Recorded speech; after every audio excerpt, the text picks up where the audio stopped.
जेरै जोङो सिगां फालिनाय बायदिनो थिग बिदिनो जों फालिबोगासिनो दङ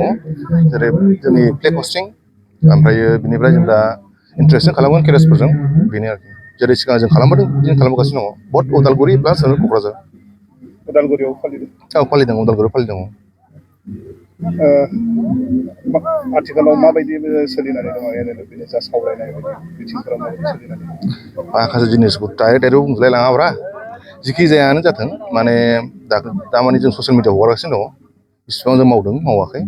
ससियेल मिडियाआव नुगासिनो दङ सोरखौ लोगो हमदों सोरखौ लोगो मोनाखै जिखि जाया जोंखौहाय बुंदों बे थाबैनो जोंनि इसुसफ्रा सल्भ जागोन होननानै प्लास जोंनिया जेलाव दंबावो उनांगौआ सासे प्लास NDPफोर दङ दा बिसोरखौ थारमाने प्रसेस खालामगासिनो दङ होननानै जोंबो मिथिदों आरोखि बारा डिटेल्सखौ आं मिडियाआव बुंला जिहेतु दिनैसिम 4 बोसोराव आगान सुरबाय NLD आफाद हिसाबै माबायदि सोलिनानै दं नोंथांमोना खस्थ'आथ' मोनखायो सोमावसारनायाव एसेबो मोनो समाव बुरजाबो मोनो समाव दुखु सुखुआथ' सहायखानांगौखा 4 बोसोर जालांबाय बहुद दुखु सहायबोनांबाय प्लास गेजेर ससेयाव माखासे ग्रुपआ सौहैनाय नंला खोमा थांखियाव साननानै गानानै थालांबाय अब्लाबो माखासेया जों जानाखि दंबावो थालांदों दा जों गोख्रोंसिन जाबोनो हाफिनदों आरोखि माने गेजेर ससेयाव जोङो एसे माबा जाहांबायमोन खिन्थु दा स्ट्रंआव फैफिनबाय आरोखि माने गेजेर ससेयाव मा खालामदों माखासे जोंनि ग्रुप बिसोरो थारमाने आफादखौ सिफायनो होननानै थांदोंमोन बे गावसोरहा आफादाव मावनो गोसो गैयालाय थांदो होननानै जाहोदों आरोखि खिन्थु जानाखि दा थालांदों बे थारमाने जों थांखियाव सहैजासिम जों थाबाय थागोन आरोखि 439 जन दंबावो बेखौ जोङो गभर्नमेन्टनो अलरेडि हैबाय दाख्लै जोङो DGP सारनो हैदों गिरिनाथ सारनो दा बेखौ भेरिफिकेसन खालामफिनसिगोन आरो जानाखि मोननांगौ मोन्थाय दङ रिहेबिलिटेसन मोननांगौ दङ गासैबो 439 जनाबो मोनगोन समानै मोनगोन आरोखि सोरबा लिडारा बांसिन मोननांगौ बे नङा सोरबा केडारा बांसिन सोरबा मोननांगौ सोरबा मोननाङै बे गैया आरोखि समान मोनगोन जानाखि सिगां NDPफ्राव मोनखानाय दङ बिसोरबो मोनगोन जों समानै रानना लागोन जिहेथु दा नोंथांमोननि केम्प गैया अर्गानाइजेसननि खामानि मावनायाव बा केडारफोरनि थानाय जानाय बा माबायदि जोंनियाव बेखौथ' मा होननो जोंथ' दा गरिला बायदिसो थायो नालाय माने जोङो मोनसे जायगायाव थाथेरा जोङो फ्रागमेन्टेसन बायदि थायो आरोखि जेनेबा जोंनियाव दा एप्रक्सिमेटलि 25टा to 30टासो माने फिसा जों बानायनानै थादों माने जों बेयाव लकेसनखौ सोलाय थाबाय थायो आरोखि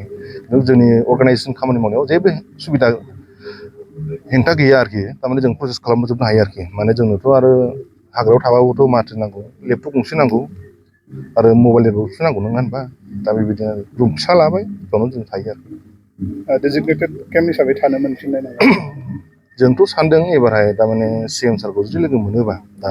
बावैसोनो लोगो हमनो होनदोंमोन दाख्लै सिगां खनसेयावबोथ' फेलें जादों एबारहाय किबा जाने राइट टाइम जादों खोमा बेहायनो लोगो हमोबा जों बुंगोन कि केम्प होफिननो हायोबा मोजां होननानै मानो होनबा केम्प गैयाबा जोंबो सेंग्राफोरखौ मेनटेनेन्स खालामनो एसे उसुबिदा जायो आरोखि सोरबाया बहाबा थानानै मा मावगोन मा मावा बेखौ माने हमस्लाबनो हाया नालाय दा जुदि केम्पखौ मोनफिनोबा मोजां जागोन आरोखि जोंबो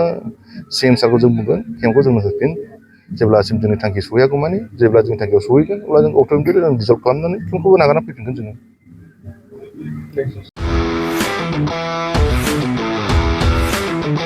गोजोनथाव खौरां TVSनि गारि लानो गोसो गुदुं जानाय सुबुंफोरनि थाखाय मोनसे गोजोनथाव खौरां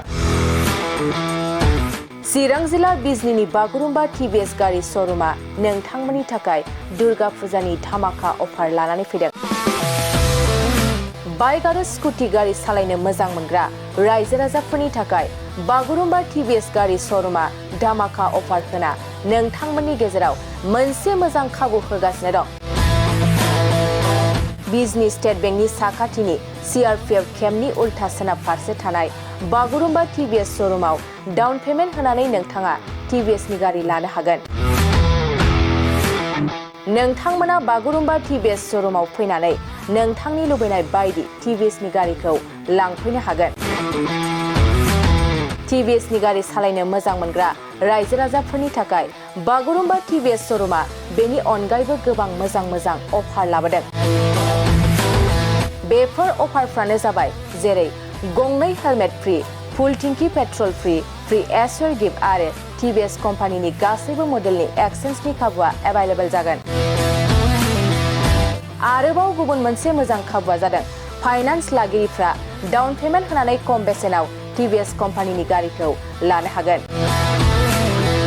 लोगोसे आबुङै मिन्थिनो आरो बुकिं खालामनो थाखाय 7002132259 एबा 8638131734 जानबुं नम्बराव कल खालामना खौरां लानो हागोन।